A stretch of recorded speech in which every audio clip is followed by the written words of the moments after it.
Brought you by Meghdoot herbal. मुझे diabetes है। मेघदूत मधुशून्य ये हाई ब्लड शुगर और ब्लड प्रेशर को कंट्रोल तो करता ही है, साथ में ये मुझे काफी एनर्जेटिक रखता है। मेघदूत मधुशून्य खाओ, फिट एंड फाइन हेल्थ बना। आगे जाके उन्होंने गाड़ी अड़ाई और फिर बिल्कुल ओवरटेक करके गाड़ी आगे से रोक के अपना रोड ब्लॉक करके उन्होंने उतरते ही फायर भागते भागते फायर शुरू करे। मैंने गाड़ी पीछे लगा ली। गनमैन सर मेरे 20-25 दिन पहले इस इंसिडेंट से वापस लिए गए थे। मेरे को तो पहले वाले ही थे जो भाई सिद्धू मूसेवाले के टाइम पे हमारे ऊपर उस टाइम पे भी जो अपना धमकियाँ आई थी कि उसी में से कोई रिलेटेड होगा। रात को एक कॉल भी आया था तो पुलिस के संज्ञान में पुलिस के सामने आया था, जिसमें भी पंजाबी में धमकी दी गई थी। बाय नेम आ रखा है मेरे पास। तो 14 तारीख को मैं फाजिलपुर अपने ऑफिस से निकला था और घर के लिए निकला था, और बाय चांस कई बार मैं अकेला होता हूँ, उस दिन भी अकेला ही था। और उस दिन मेरे ऊपर गांव के पीछे वाले रोड पे सेक्टर 71 में गोलियां चली।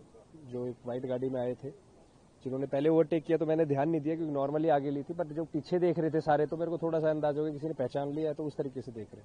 आगे जाके उन्होंने गाड़ी अड़ाई और फिर बिल्कुल ओवरटेक करके गाड़ी आगे से रोक के अपना रोड ब्लॉक करके उन्होंने उतरते ही फायर भागते भागते फायर शुरू करे। मैंने गाड़ी पीछे लगा ली। उस दिन का तो ये रहा। हमेशा आपके साथ प्राइवेट सिक्योरिटी भी होती थी और पहले से आपको पुलिस का गनमैन भी मिला हुआ जी। तो गनमैन कब वापस लिया गया? गनमैन सर मेरे 20-25 दिन पहले इस इंसिडेंट से वापस लिए गए थे, और उस 20 दिन के बीच में मैंने अपनी पैरवी करी थी। मैं अपना कमिश्नर साहब से मिला था, उनसे भी रिक्वेस्ट करी थी कि इसमें देखे, तो उन्होंने रिव्यू के लिए हमारी भेजी हुई थी। तो भी कावड़ में वो बिजी थे, तो उस दौरान मैं 2-3 बार मिला हूँ, तो उन्होंने कहा था कि रिव्यू करा के जो भी होगा हम जल्दी कराएंगे। और प्राइवेट सिक्योरिटी उस दिन मैं बता रहा, मैं कहीं दूर जाना नहीं था, कहीं मीटिंग्स नहीं थी, कहीं शोज पे नहीं जाना, तो मैं अकेला ही था।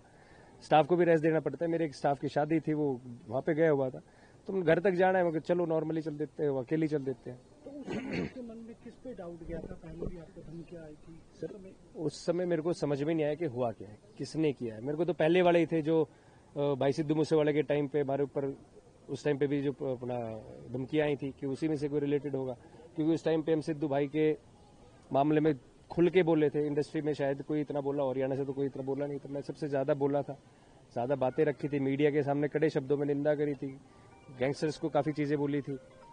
तो उस टाइम पे धमकी आई थी, वही चीज मेरे को लगी थी इस बार भी। पर इसमें अब नए नए एंगल्स आए थे। उस दिन रात को एक कॉल भी आया था, तो पुलिस के संज्ञान में पुलिस के सामने आया था, जिसमें भी पंजाबी में धमकी दी गई थी। बाय नेम आ रखा है मेरे पास। तो समय आने पे मैं दिखाऊंगा। मैंने पुलिस को मैंने ही मना किया था कि सर इस पे भी आप इन्वेस्टिगेट करें, मीडिया में ना करें, क्योंकि ऐसा होता है कि मीडिया में जाने के बाद और कॉल्स आने लग जाते हैं। अच्छा, इसमें जब आरोपी पकड़ा गया पुलिस के द्वारा, तो उस समय आपका नाम आ रहा था कि आपने किसी से कोई पेमेंट देनी थी, दीपक नंदल का नाम आ रहा था। तो कौन है ये दीपक नंदल? क्या दीपक नंदल? सर इसमें नए नए एंगल आए हैं, जिसमें से एक एंगल ये भी आया था।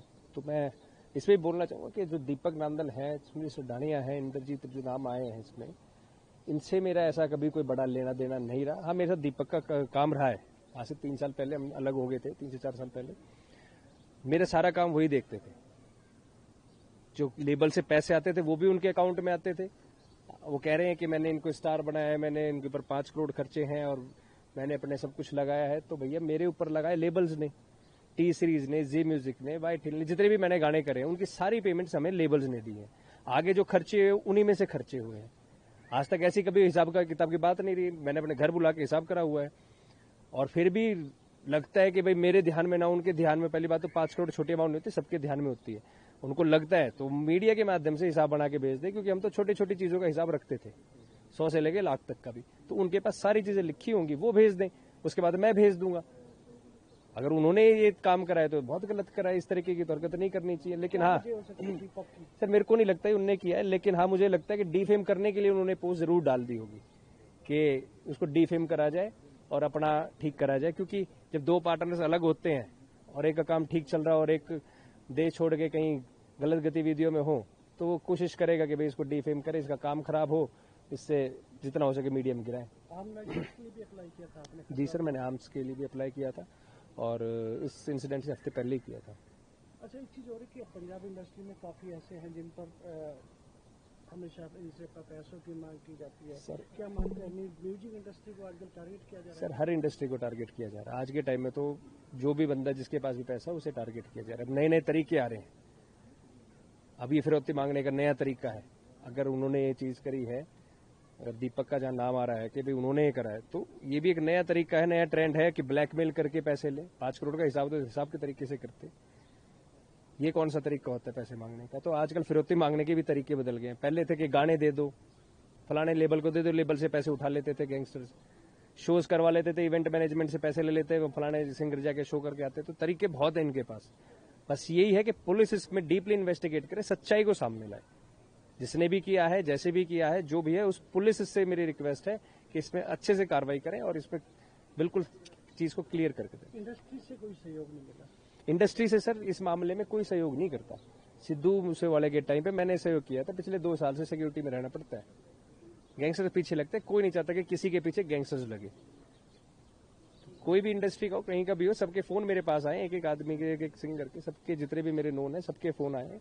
लेकिन मैं भी नहीं कहता कि भाई तुम पोस्ट डालो, फलाना करो, उनको टारगेट करा जाएगा मेरे बाद। एक अंतिम सवाल, गुरुग्राम पुलिस पर कितना भरोसा है? गुड़गांव पुलिस पे मेरे को पहले भी पूरा भरोसा रहा है।